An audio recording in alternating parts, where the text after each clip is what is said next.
Last year, musically, has been absolutely nothing, except for the fact that I've finished my latest album off. I finished recording it in 2019 and was thinking to doing something with it in 2020, but when the COVID came in, then I just sort of left it. And this new album, I started recording it about 5 years ago. I just did 3 days in a studio with the quartet, with these same guys most of the time, and I did a couple of different lineups of quartets and trios. Just recorded 3 days worth of material of stuff I'd written myself. So I had this kind of unprecedented burst of inspiration back about 6 or 7 years ago, and I wrote a load of stuff, and I decided to record it then, which I did in 2016. And then I spent 2017 kind of supposedly working on adding the horns and strings and things, but I kind of procrastinated to such an extent that I ended up producing a Christmas album. But my parents didn't even have a record player when I was very young. They only got it when I was about 8 or 9, and then I started buying pop singles. But I was on a scout camp when I was 11, and a guy was playing something on the guitar, Smoke on the Water, and he showed me how to do it, just on the top string, like just a single line, and it just seemed really easy to me. It's always seemed really simple to me that to get a sound on a guitar, you just sort of push the thing down there, and if you want it up a semitone, you move it up one, and so on. It's just absolutely dead simple. I got some lessons from a lady who lived down the road, for maybe 5 or 6 weeks of how to play G, E minor, A minor, D7, and you can nearly do every single tune in the world with those. So I kind of went off with the few chords and strumming and so on. And then I didn't really bother anymore with it. So if I was in a situation where there was a guitar once in a blue moon, I could sort of play the chords and we could sing along. How much is that doggy in the window or something like that. And it was only about 2 years later then, I think when I just turned 14,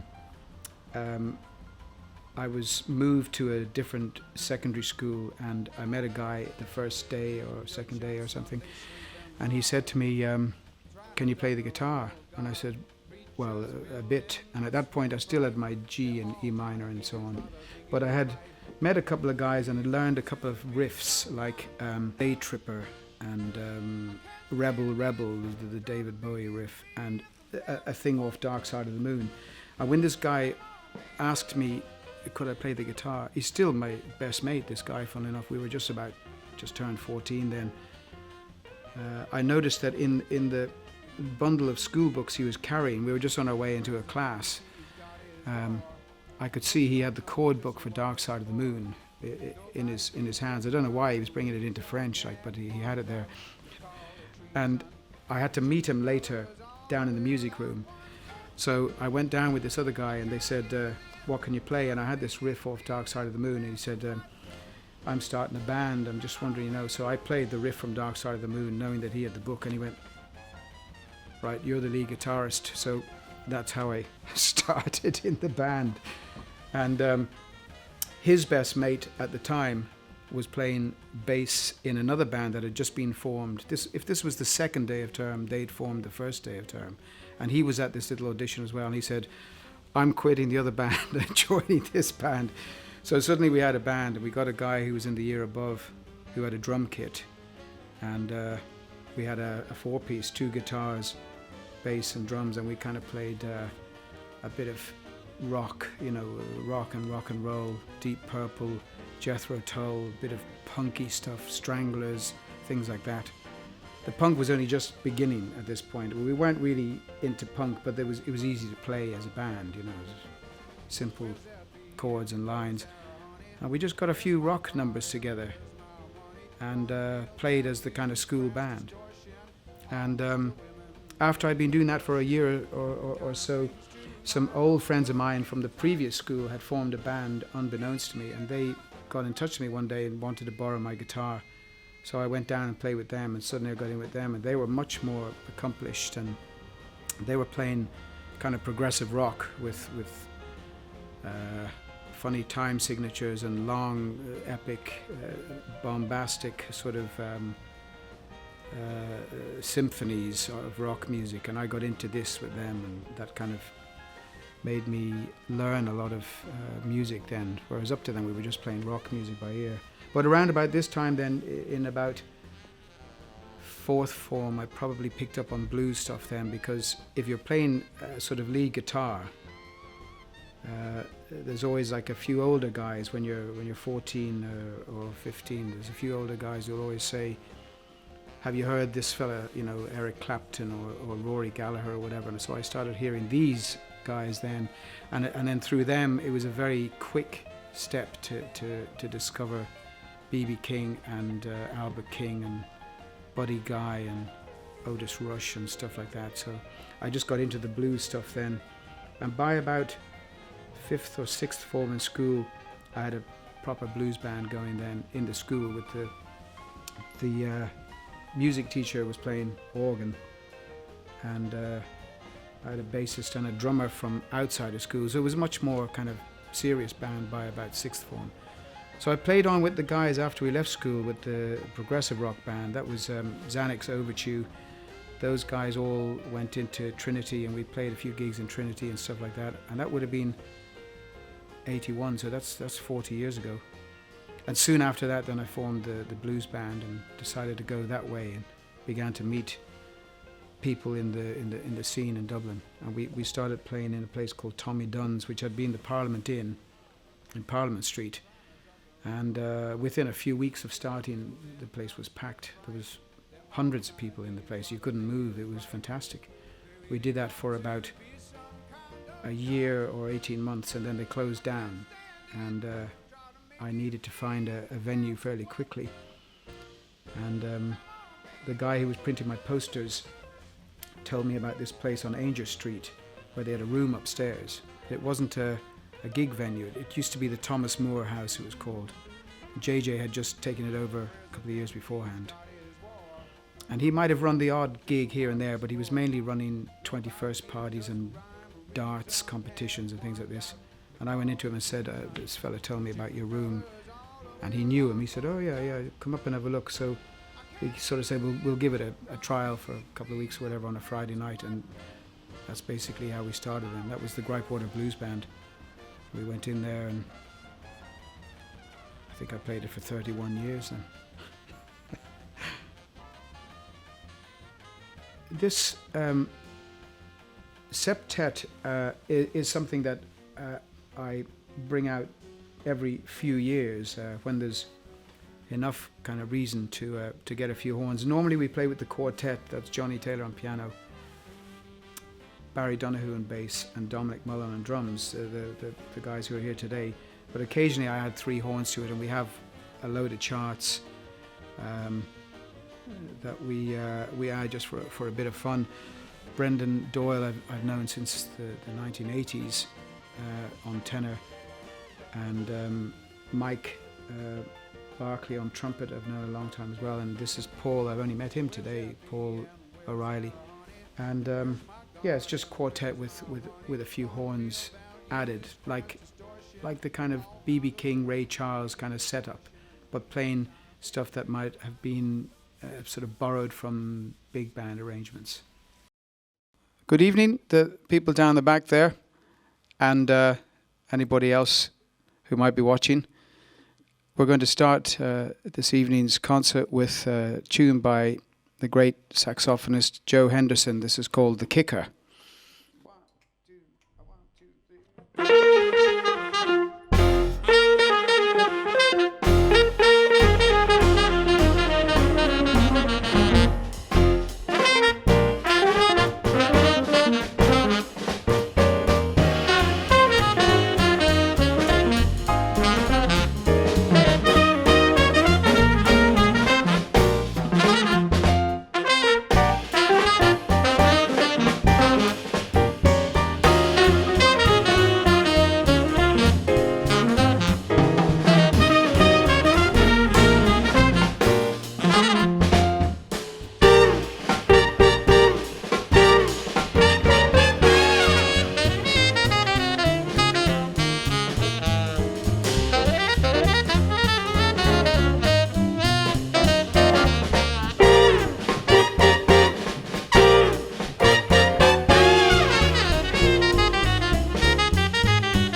going to do a lovely old ballad now.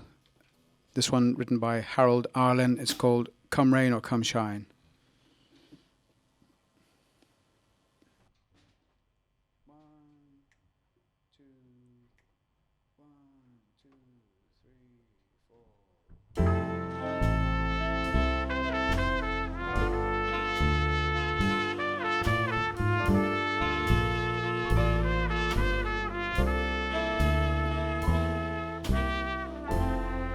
I'm gonna love you like nobody's loved you, come rain or come shine.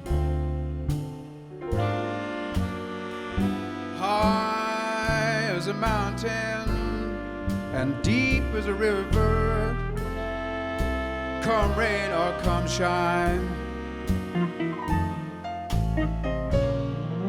I guess when you met me, it was just one of those things. But don't ever bet me, 'cause I'm gonna be true if you let me. You're gonna love me like nobody's loved me, come rain or come shine. Happy together, unhappy together, and won't it be fine? Days may be cloudy or sunny, and we're out of the money, but I'm with you always.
Love me like nobody's loved me, come rain or come shine.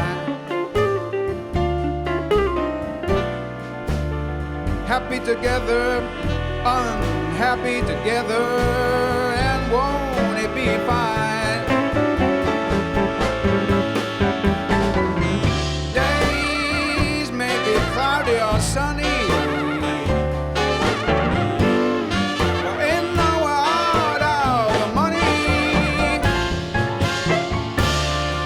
I'm with you always.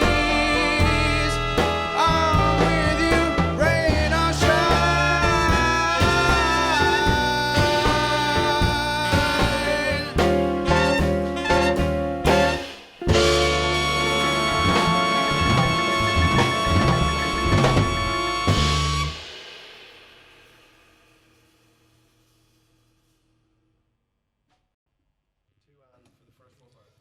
This next tune we're going to play is written by the great saxophonist Benny Golson, who was a part of the Art Blakey's Jazz Messengers and MD for that band for a while. And this is a tune they used to do a lot by Benny. It's called Whisper Not.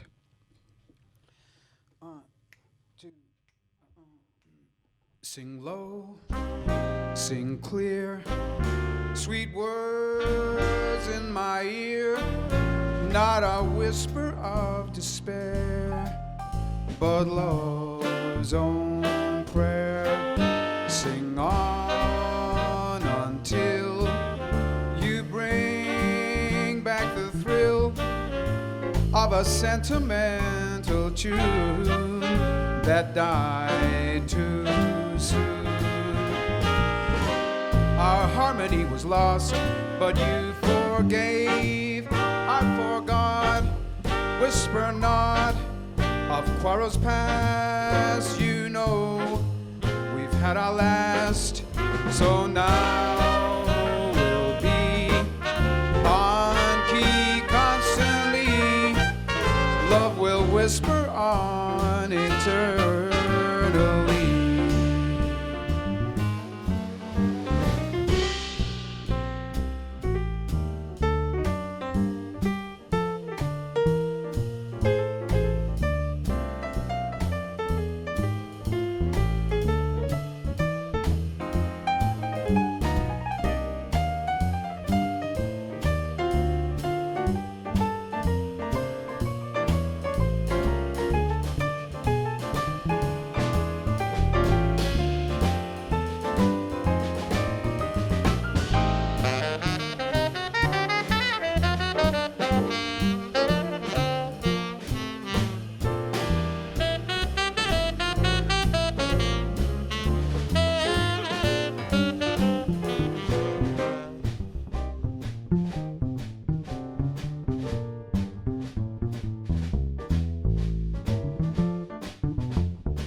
Why do we listen when they said it wouldn't last? Gossiping voices made us break up, but you know we still can make up if we forget them all and answer Cupid's call. It's the truth. Whispers of trouble are an echo of the past. All it'll take to lose my gloom is just a whisper, not of rumors, but of your love for me. That's how it's gotta be. Our harmony was lost, but you forgave. I forgot. Whisper not of quarrels past. You know we've had our last, so now we'll be on key constantly. Love will whisper on eternally.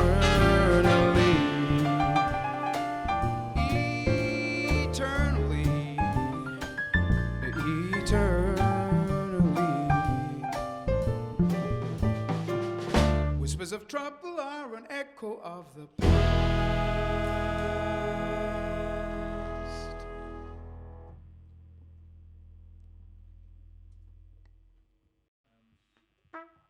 This is a tune written a long time ago by Willard Robson, made famous by Mildred Bailey and Charlie Parker, Wes Montgomery. There's a lot of different versions of it. This is a version of it. It's called Old Folks.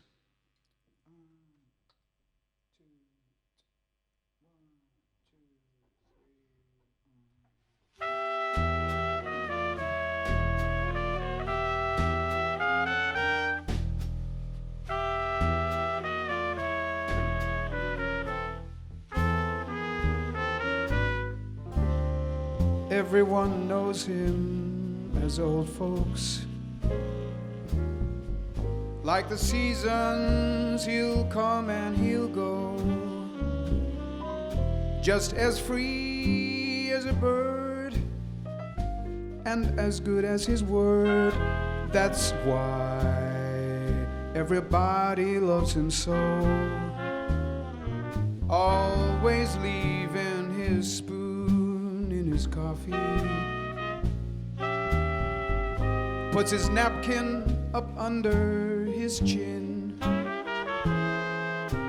that yellow cob pipe, it's so mellow, it's ripe, but you needn't be ashamed of him. Every evening after supper, what stories he would tell, how he held the speech at Gettysburg for Lincoln that day. I know that one so well. don't quite understand about old folks. Did he fight for the blue or the gray? For he's so diplomatic, so democratic, we always let him have his way.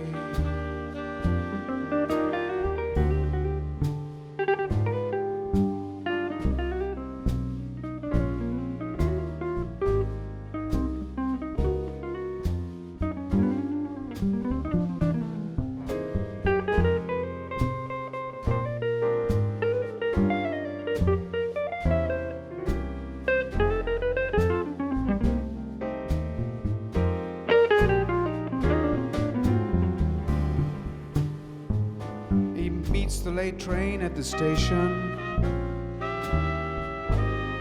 sits and whittles when it's overdue, while there's sword in the mail. Every night without fail, he's sipping a little nip or two. Every Friday he'd go fishing way down on Buzzard Lake, but he only hooks a perch or two.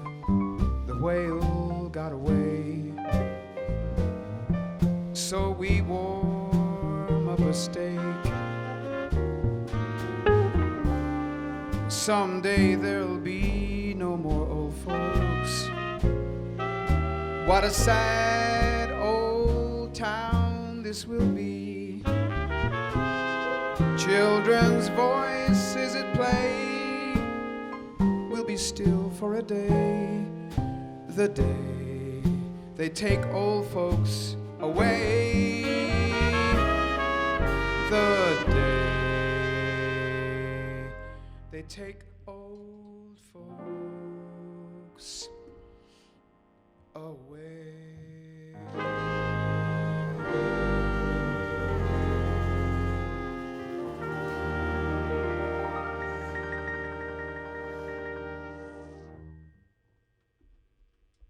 We're going to do another tune now by another saxophonist from Art Blakey's Jazz Messengers. Wayne Shorter wrote this tune.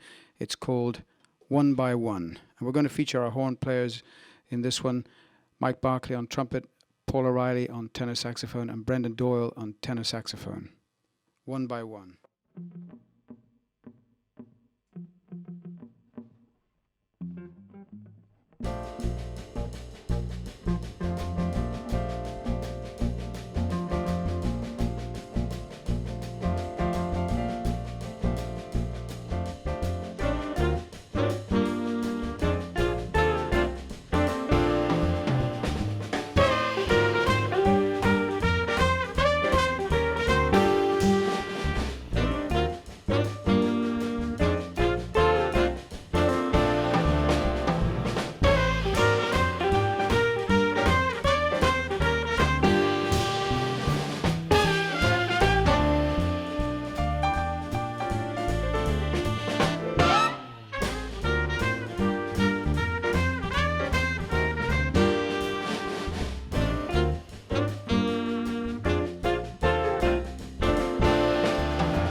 We're going to finish up now. Just before I do, I'd like to introduce the members of the band. We got the regular Johnny Taylor trio here tonight. At the piano, Johnny Taylor. On the bass, Barry Donahue. And at the drums, Dominic Mullen. And we've just finished recording an album. This should be out early next year, early 2022. And we recorded this song called Compared to What, written by the great Gene McDaniels. But we also have got some horns added to that, and the horns were provided by this very horn section that are with us guesting tonight. On the trumpet, Mike Barkley. The tenor saxophone, Brendan Doyle. And also on tenor saxophone, Paul O'Reilly. And this song, Compared to What, is one that, as I say, it's on the new album, which should be out quite soon. But I first started playing this about 25, 26 years ago when I had a quartet back then with the great Johnny Wadham on the drums. We were just remembering this earlier. And this particular version, I took most of the arrangement from the version that Les McCann played at the Montreux Jazz Festival in '68 for his album Swiss Movement. And when I was putting the arrangement together on the bandstand, I asked the great Johnny Wadham, who was playing drums that night, did he know this particular record? And he said, I was at the actual gig. So, cue laughter there. Yeah, so Fekete will just play it anyway. It's called Compared to What?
Sure. Possession is a motivation that is hanging up the goddamn nation. Looks like we always end up in a rut. Everybody now try to make it real compared to what? Come on, baby.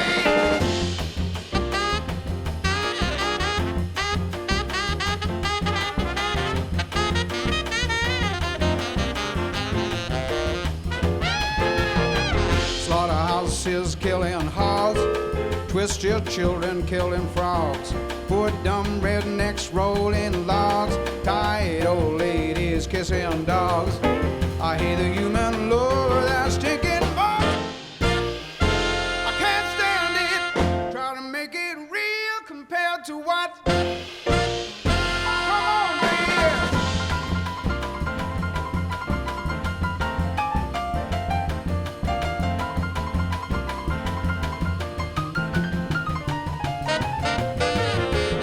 church on Sunday, sleep and nod, trying to duck the wrath of God.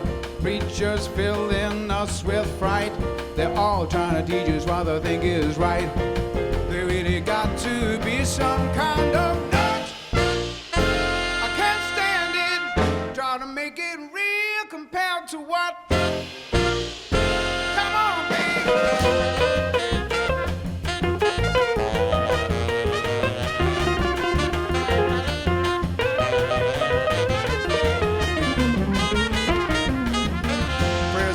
He's got his war.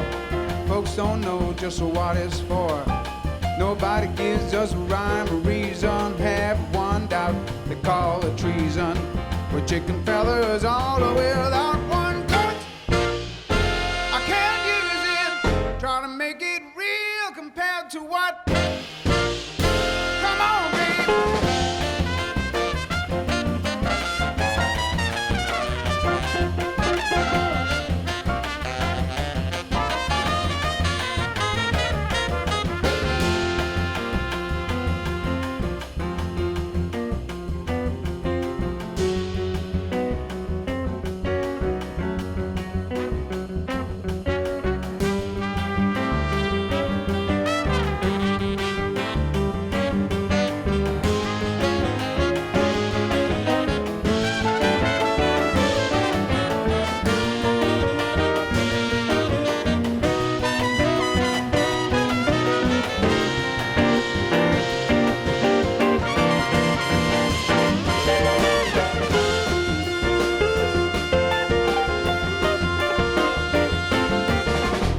At the end, where's that honey?